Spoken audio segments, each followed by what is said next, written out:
Currently in Newburyport, we happen to have a temperature of 35 degrees, and that's our latest look at the news. I'm Damon on the Legends, WNBP. It is 8:17. And we have a guest with us this morning. It's Dr. Robert Young, and he is, he's an expert in ocean coastal geology. We also have with us too Ron Martino and Mike Morris from the Storm Surge Group, set up by Mayor Holliday. Is that correct? No, Storm Surge is helping the mayor on her resiliency committee win, and Storm Surge is kind of a standalone community-based group. Oh, okay, all right. You were here a few months ago. Yeah, we had the planning director from Portsmouth and Gloucester talking about some of the issues of coastal planning. I remember that. Yes, and Dr. Robert Young, he's a professor of coastal geology, and he's been studying storm surges for a long, long time.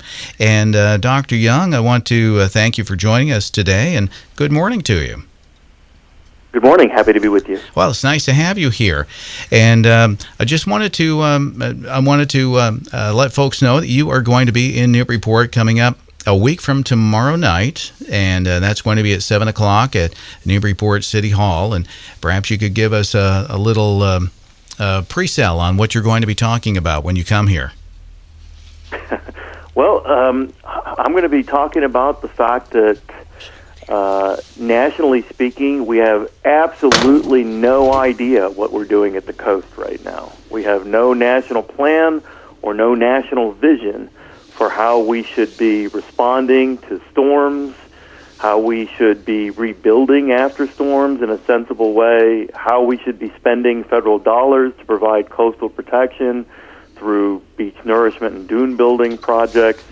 It happens in a way that is completely random and responsive and haphazard with no plan or vision, but yet we're still spending billions of dollars, taxpayer dollars, federal dollars, and close to an equal amount of that at the state and local level, and we really have no plan for how we're going to spend that money in the future. Well, it sounds like you have a lot to talk about.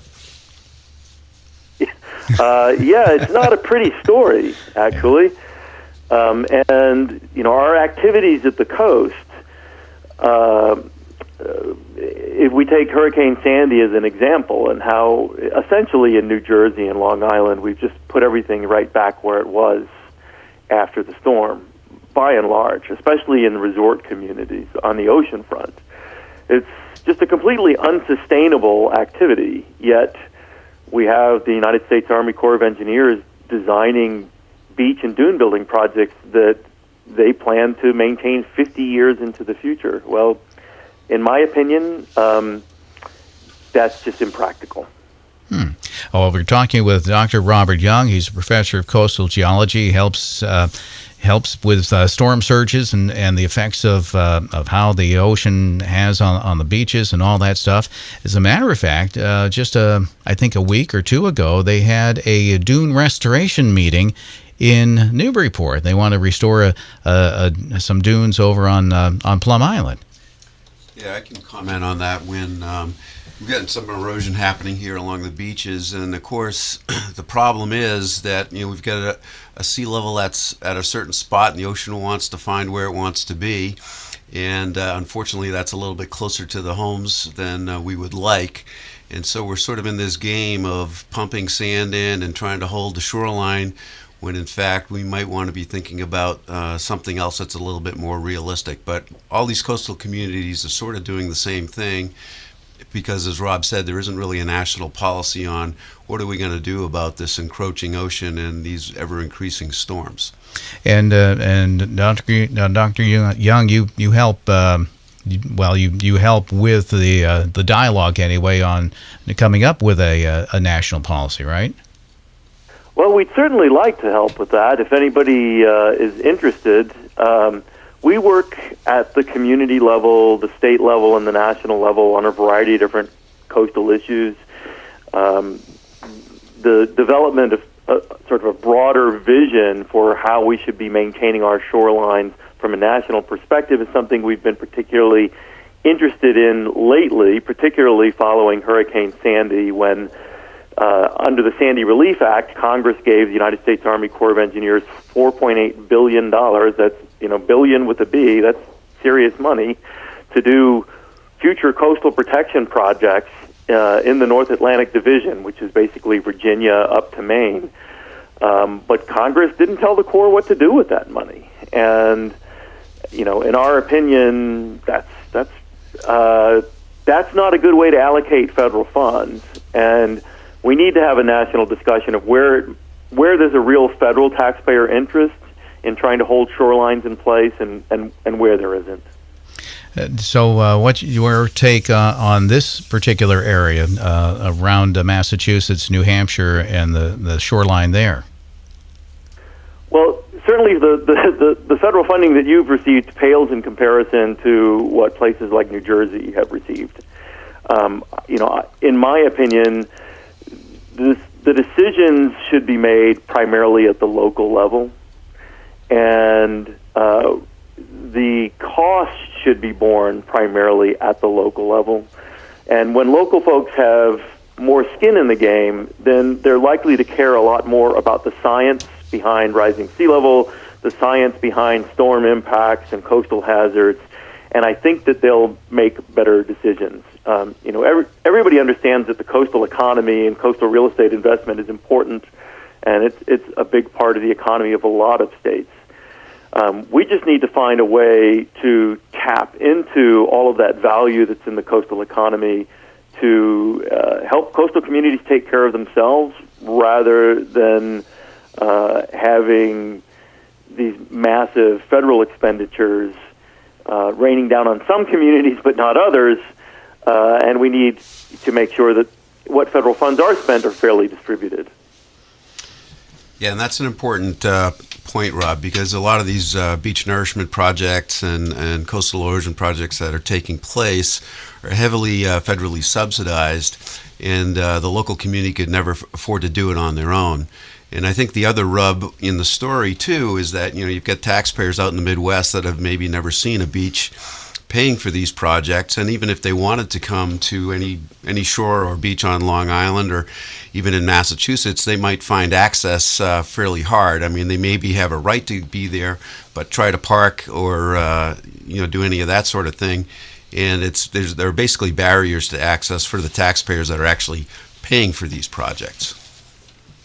Right, and I'm not saying that we shouldn't be doing beach nourishment projects anywhere, and I'm not saying that we shouldn't be spending any federal dollars, but we definitely need to do it in a way that's more forward-looking than we're doing it right now, where you have beaches in New Jersey where the federal government is paying $12 million a mile to build beaches and dunes, and you have communities in the northern Outer Banks of North Carolina that have to pay the entire cost of their beach nourishment project, and there's really no rational reason why there is that difference.